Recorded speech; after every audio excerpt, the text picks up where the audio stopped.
Mientras damos tiempo para que los chicos se acomoden, les voy a contar un poco cómo surgió, cómo nació este mensaje.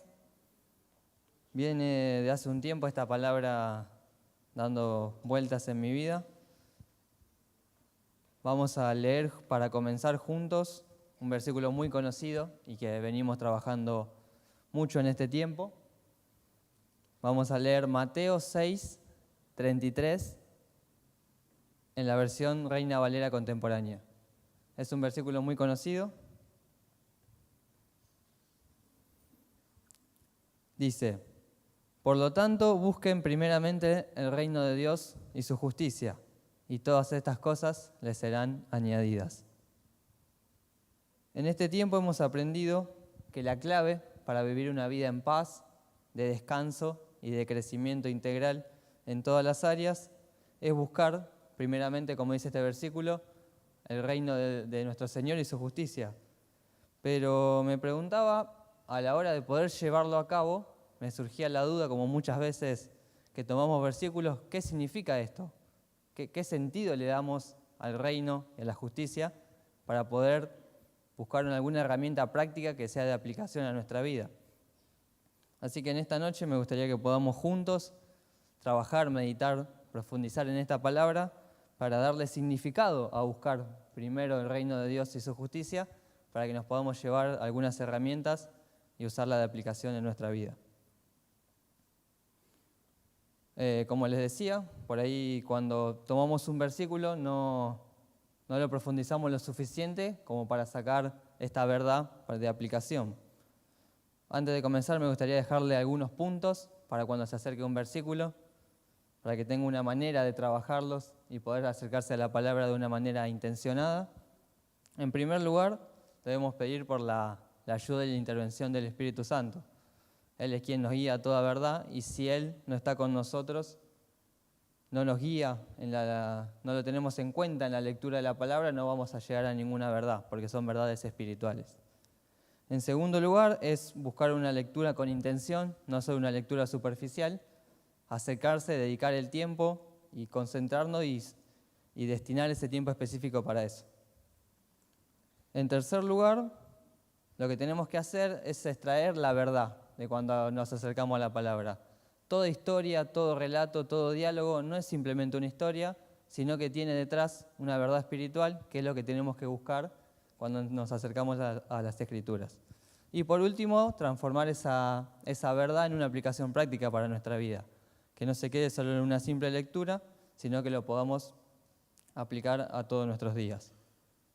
Así que nos vamos a meter, no sé si los chicos funcionan el proyector para ver, no importa, vamos adelante igual. Para ver una frase para meternos en esto de qué es el reino de Dios y su justicia. Genial.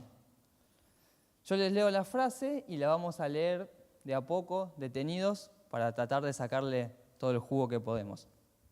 Dice: el reino de Dios es el reinado redentor de Dios activo para establecer su soberanía entre los seres humanos, y que este reino, que se presentará como una acción apocalíptica al final del siglo, ya ha penetrado en la historia humana en la persona y misión de Jesús, para derrotar el mal, liberar a los seres humanos del poder del mismo y llevarlos a las bendiciones de la soberanía y del gobierno de Dios.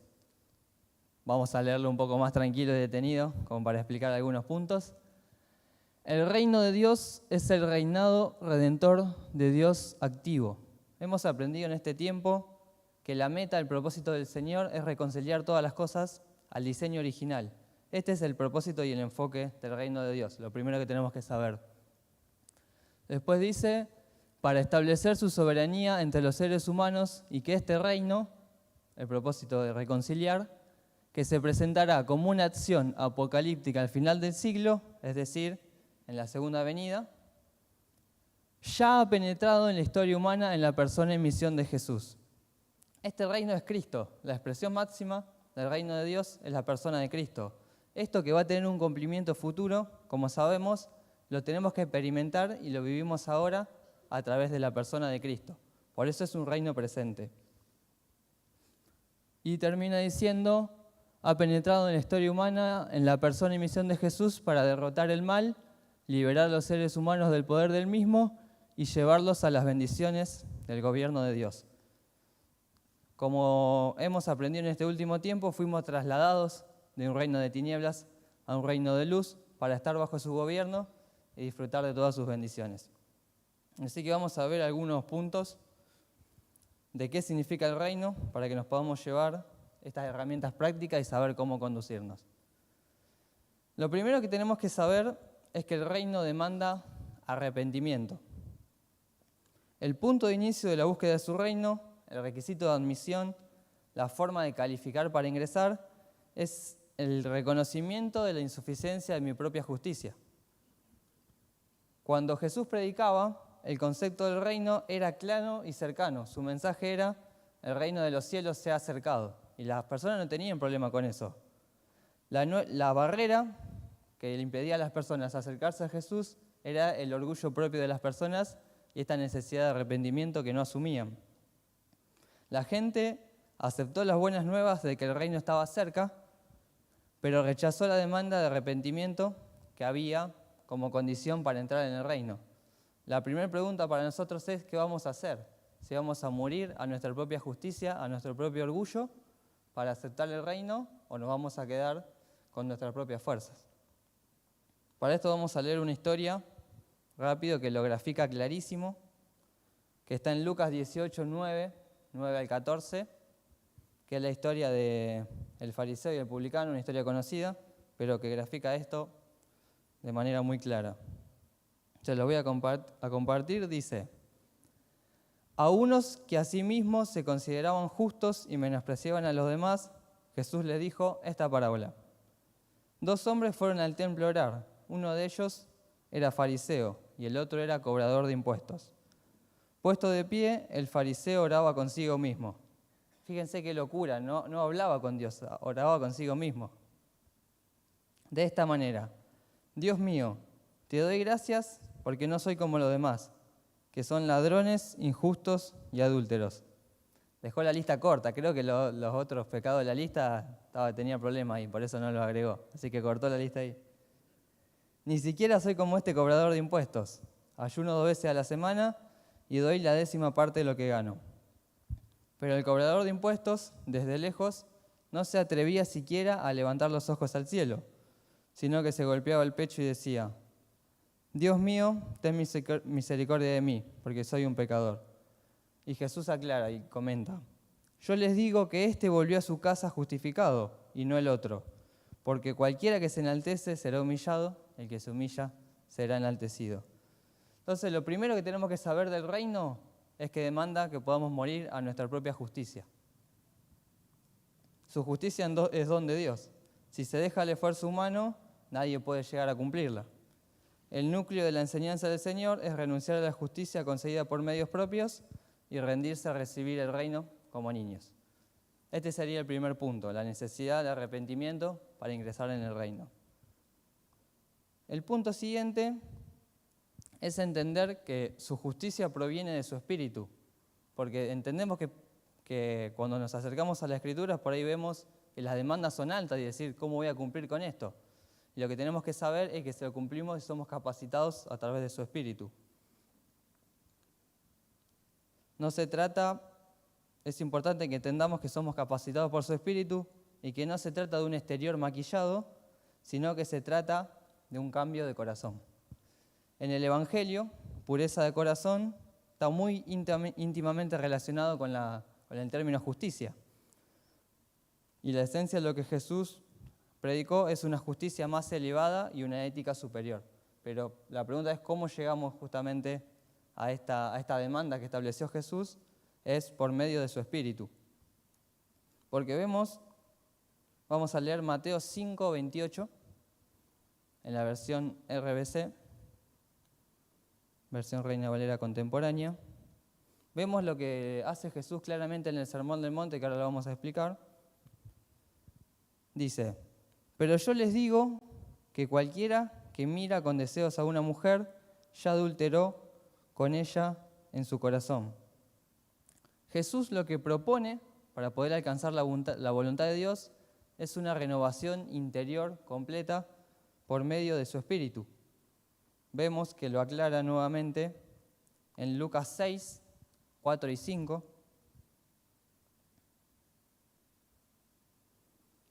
Lucas 6, 4 y 5 dice: el hombre bueno hace el bien por la bondad de su corazón, y el malo hace el mal como consecuencia del mal tesoro de su corazón. Lo que hace Jesús es sacar el foco del acto en sí y lo lleva a la intención del corazón.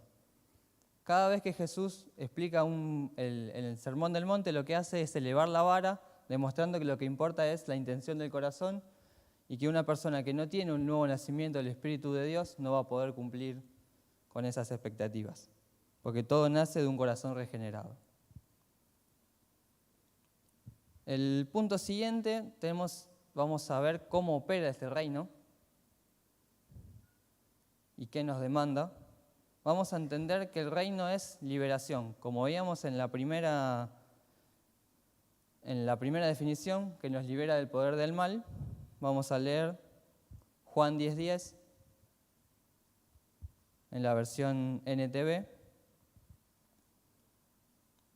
Ahí dice: el propósito del ladrón es robar y matar y destruir. Mis propósitos es darle una vida plena y abundante. Uno de los milagros que más caracterizó a Jesús, si prestamos atención, fue el echar fuera a los demonios. Cuando se le acusó de ejercer poder satánico, contestó que arrojaba a los demonios con el poder de Dios y que esto demostraba que el reino de Dios había llegado. Vamos a reforzar este punto leyendo una breve historia que está en Mateo 12. Comienza en el versículo 22, el que quiera anotar, Mateo 12, 22, 28. Vamos a leer cómo Jesús explica que la llegada del reino de Dios, el reino de los cielos, a través de la liberación. Dice: un día le llevaron un endemoniado ciego y mudo, y él lo sanó. Así que el ciego y el mudo podía ver. Toda la gente estaba atónita y decía: ¿será este el hijo de David? Los fariseos al oírlo decían: este expulsa a los demonios por el poder de Belcebú, príncipe de los demonios. Pero Jesús sabía lo que ellos pensaban, conocía su corazón. Les dijo: todo reino dividido internamente acaba en la ruina. No hay casa o ciudad que permanezca si internamente está dividida. Así que, si Satanás expulsa a Satanás, se estará dividiendo a sí mismo. Y así, ¿cómo podrá permanecer su reino? Si yo expulso a los demonios por el poder de Belcebú, por el poder de quien los expulsan los hijos de ustedes, por lo tanto, ellos serán los jueces de ustedes. Y después le aclaran: pero si yo expulso a los demonios por el poder del Espíritu de Dios, eso significa que el reino de Dios ha llegado a ustedes. Lo que está presente es el poder soberano de Dios en esta historia, que se enfrenta al dominio de Satanás y libera a los hombres del poder del mal. Por eso decimos que el reino de Dios es un reino presente y que la vida eterna comienza ahora, la liberación integral del hombre. Pero este poder que ejercía Jesús nos fue dado a nosotros. Este poder de liberación fue dado a nosotros que somos la iglesia. Se ve la misma victoria sobre Satanás en el poder que Jesús otorgó a sus discípulos cuando los mandó a que fueran por toda Galilea. Esto está en Lucas 10, si quieren anotar, 17. Yo se lo voy a leer también en la versión RBC. Jesús manda a los discípulos a predicar y a sanar y a predicar el reino por toda Galilea, a los 72 discípulos, y cuando vuelve ellos le dicen: cuando los 72 volvieron, estaban muy contentos y decían: Señor, en tu nombre hasta los demonios se nos sujetan. Una clara señal de que el reino de Dios estaba avanzando y había llegado. Entonces, hasta ahora vimos, para comprender un poquito más del reino, que demanda arrepentimiento, que no se puede con una justicia propia, que el Espíritu es el que nos capacita para poder cumplir con la voluntad de Dios, y que el reino es liberación. Pero también, como último punto, tenemos que entender que el reino exige entrega total. Para ello vamos a leer dos breves historias. La primera está en Lucas 14, 33. Lucas 14, 33 dice: así también cualquiera de ustedes que no renuncie a todo lo que tiene, no puede ser mi discípulo. Es claro. A lo que apuntaba Jesús es cualquier vínculo o afecto humano que interfiera con la decisión en favor del reino y de la vida por Jesús debe ser roto. Esto a veces nos cuesta comprenderlo y digerirlo, pero todo aquello que nos separa de su voluntad y de su propósito debe ser quebrado en nuestra vida. Por ejemplo, vemos cuando Jesús exigió al joven rico que se despojara de sus bienes para luego convertirse en discípulo suyo. Él no fue capaz de quebrar este lazo que tenía, que ponía el dinero en primer lugar antes que Dios, antes que su reino. La persona debe estar dispuesta a renunciar a cualquier afecto que esté antes que el reino en su vida. Ya no debemos vivir para nosotros mismos, sino para su reino. Antes de leer el último versículo, le voy a pedir a los chicos que pasen y nos ponemos de pie para leer, antes de orar, un pasaje final. El último que vamos a leer es Mateo 16, 24, que lo que hace es reforzar un poco este último punto de entrega que veníamos compartiendo. Mateo 16, 24 dice: a sus discípulos Jesús les dijo: si alguno quiere seguirme, niéguese a sí mismo, tome su cruz y sígame. Tomar la cruz no significa asumir cargas, como muchas veces lo pensamos. La cruz no es una carga, sino un instrumento que representa simbólicamente morir a nuestra voluntad. Tomar la cruz significa la muerte del yo, de mi propio deseo egoísta, ante que los deseos y la voluntad del reino. Así que me gustaría terminar orando para que podamos tener este espíritu, este corazón dispuesto a morir a nuestra voluntad, para que pueda ser la voluntad del reino que crezca en nuestras vidas. Señor, te damos gracias por este momento, gracias por esta palabra que pudimos compartir, Señor, gracias por este momento que pudimos compartir juntos.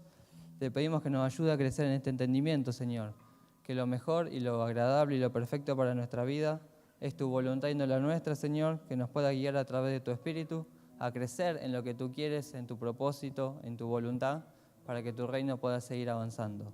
En el nombre de Jesús, amén.